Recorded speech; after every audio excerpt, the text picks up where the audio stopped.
We are back with a mid-year check-in for our financial goals. We had set these goals at the beginning of the year. We had a kid 3 months later. We did? And now we are reviewing our financial goals and seeing what's changed. Join us in this video.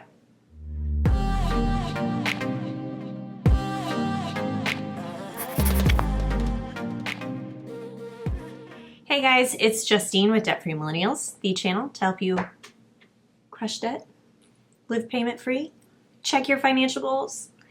This is my husband Kyle. Hey. And we are, going to be talking about our financial goals. So we set 5 financial goals at the beginning of the year, and so now we are more than halfway through 2021, and so we want to check in with ourselves, hold ourselves accountable, and check in with you guys and tell you what's been done and what's been on pause or what we're changing. I'm glad that you made a video on this because I've forgotten all of them. Okay, let's go over the first one. Our first goal was to fully fund a second car purchase. Done. We did that. So that actually got fully funded in June, and we have $40,000 for a second car.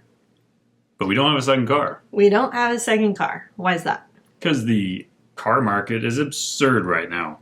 Cars they're double what they were last year for a used car. It's insane. And so we have decided that we don't need a second car. There hasn't been any indicators yet in our day-to-day routine since the kid's been born that says we need a second car to function as a family. Also, cars are kind of expensive. So if we could walk somewhere, or if I can get a ride from a coworker and I buy them a California burrito for lunch as a thank you, it goes a long ways in saving money. So just haven't needed it. So what are we doing with the $40,000? Right now, it's sitting in a high yield savings account that is only earning 0.5%. That's almost losing money with inflation. But right. But we'd lose more money if we bought a car. True. And I think investing that money might be a little risky if we choose to buy a second car within the next year or two. I couldn't agree more. So for now, it's just sitting in a high yield savings account collecting a little bit of interest, but we have stopped contributing more to that savings fund because it's fully funded. Okay, number 2. We wanted to put $2,000 per month towards a down payment. Okay, so this is not happening right now. Again, housing market is crazy. You can check out our video on why we stopped looking for a house. I will link to that up here. But we are only putting $750 per month towards a down payment. So we are still contributing, but not $2,000. Where did we come up with the original $2,000? Heck if I know. I think what we said is once the car got funded, then we would take that extra money and put it towards the down payment. Okay. Also, another reason why we aren't contributing as much towards the down payment is we hired a nanny. Yep. And so we are making some mini adjustments to our budget to make sure that we have enough money to cover our immediate needs, which is childcare for our daughter. Once we are in a good position where we're comfortable with that new expense, then we can go back into that down payment fund and really start building that back up again. But as of last month, it's been a while since I checked those account balances. We have over $128,000 saved for down payment. That's pretty good still. Yes. Not good enough for San Diego. We're getting there. Yeah. Okay, number 3. We wanted to max out my Roth IRA. We're not doing that. So we actually phased out of eligibility because last year we made over the income threshold amount in order to qualify for a Roth IRA.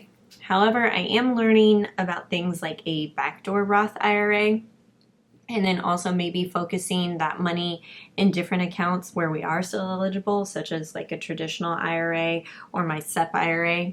So Yeah, I'm curious to see if we will actually be eligible again because I've been making less income because I've been on maternity leave. So. That's a really good question. Mm-hmm. Either way, we're still contributing to retirement. So at the end of the day, whether it's Roth or traditional, it's still the overall goal of saving for retirement is there. Yeah. Your retirement accounts with your employer are maxed out. Mm-hmm. I contribute $1,000 per month towards my self-employed IRA. So that's what we've got going on right now, and then I can shuffle some things. But basically, that goal is on pause too. All right, number 4, contribute to baby's 529 plan. And yes, we did. We started that. That's good. So we have $100 per month going towards Quinn's 529 plan, and that's set up with Vanguard. And right now we have just over $4,800 saved for her 529 plan. That'll buy her books for 1 semester. Right. Okay, number 5. We wanted to do some investing experiments. I have not done any investing experiments, but you've been experimenting on Webull. Yeah. How's that going? Good. It's very, very advanced. If you watch the markets every day, Webull is nice. If you know how to bid for a stock price and ask for a stock price and do all that stuff, that's what you need. If you don't understand that stuff, if you don't check stocks very often, Robinhood's interface is very hard to beat. I know a lot of people have really said Robinhood is terrible, and they've done some kind of shady stuff, but their user interface is hard to beat. Yeah, I think if you want simplicity, Robinhood is your best investing app. If you want details and analytics, Webull is your go-to. So we will link to both of those for you to sign up and get some free stocks below. But I think in terms of our financial goals, half of them we've hit, and then the other half we're just kind of in this like rerouting pattern. Yeah. And I think that's okay. Yeah, I'm not disappointed that they're on a pause or a reroute. I'm not really upset by it. Yeah. Is there any that you want to add to this list? I think the only one I would add is look at a custodial account. That's right. Yeah, we wanted to look at a custodial account for Quinn and set up an account that wasn't tied specifically to educational expenses. Yeah, because if you put $2,000 into a custodial account index fund when they're born, when they get to retirement age, that's $1 million without any additional contributions. Mm-hmm. So it's like, hey, we've got an extra $1 million for you when you're retired. Thanks, Mom and Dad. Like, yeah. I think everyone's parents wishes that their parents would have done that for them. Yeah. Yeah, I think that's like a nice add-on to have. I still want to focus on, because there's our present needs, which is adjusting the budget for the nanny and saving for retirement. And then I feel like these future things like the custodial account and then the down payment too. That's like saving for it now so that we can buy later. So those are the only things that's kind of circling in my head. Okay. Well, good. Good. Great. What are your financial goals? Did you do a check-in? Are you on track to hit that goal? Let us know in the comments below. I think we're doing good. We're doing okay.